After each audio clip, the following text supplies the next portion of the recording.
Hey everybody, I hope you're doing wonderful. Today I wanted to talk about ethics, principles, things we live by. There are certain things that I think we all have in common. We have a lot of differences, a lot of things, of course, that make us unique, but I think inherently we all have the same desires.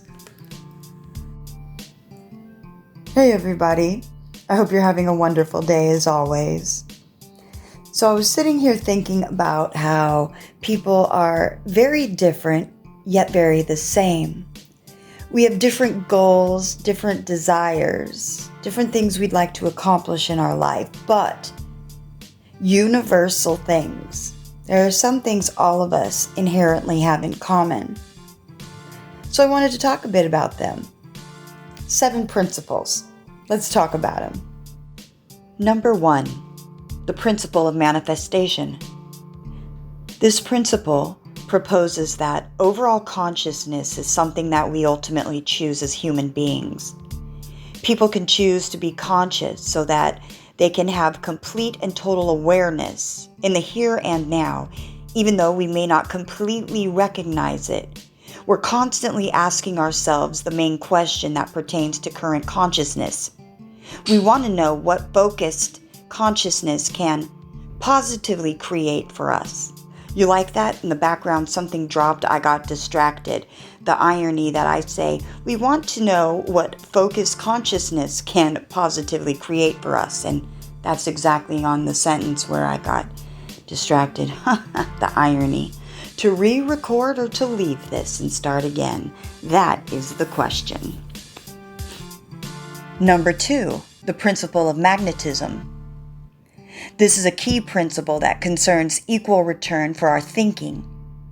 You can only attract energy that's of like kind, meaning birds of a feather flock together.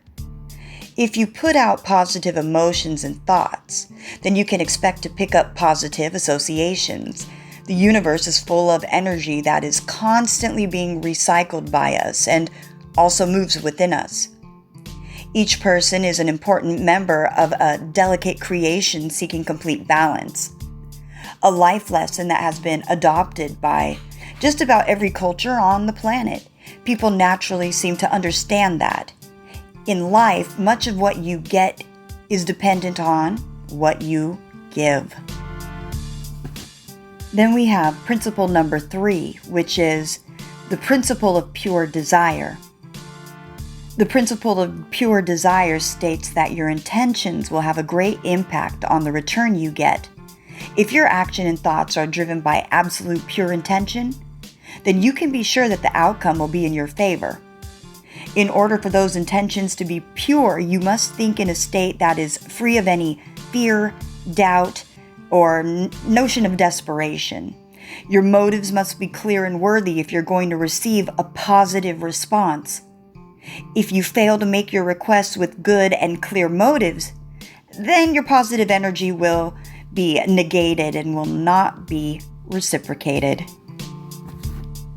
Number 4, the principle of paradoxical intent. This principle is one that dictates the way that situations evolve as a result of direct thought. If you act in desperation, for example, then a paradox will create that will result in a negative return on your intended energy. And that's because you are desperate in your thoughts. A certain vibration will be sent out, which will have a negative impact on the world around you. Because of this, people who might otherwise have been in position to help you will be pushed away. Number 5, the principle of harmony. This is the principle that concerns a person's ability to gain the good things that they want in life. If you make a choice to live in accord with the universe and do not put out negative vibes, then you will effectively set yourself up for a plethora of good feelings and positive results. This can only happen if a person makes a conscious decision to align themselves with people around them and the flow of the universe. This is the one universal law that requires the kind of absolute attention to positive thinking that many people just aren't willing or able to put in.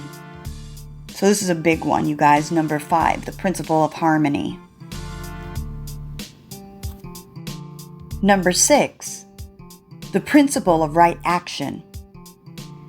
This is the principle that rewards people who do the right thing in life. The principle of right action also indicates that in order to experience things like value, honor, and dignity, a person must do their part to promote those qualities in their own surroundings.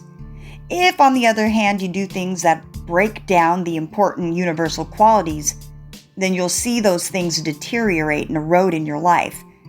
Because of this, people need to constantly be thinking about their choices and considering the impact that they might have both on themselves and other people, those around you.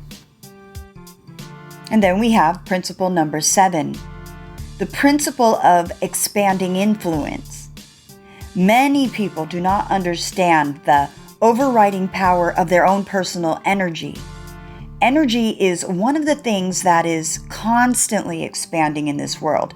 If you work hard enough to have a large personal positive vibration, then that good energy can be felt throughout the world.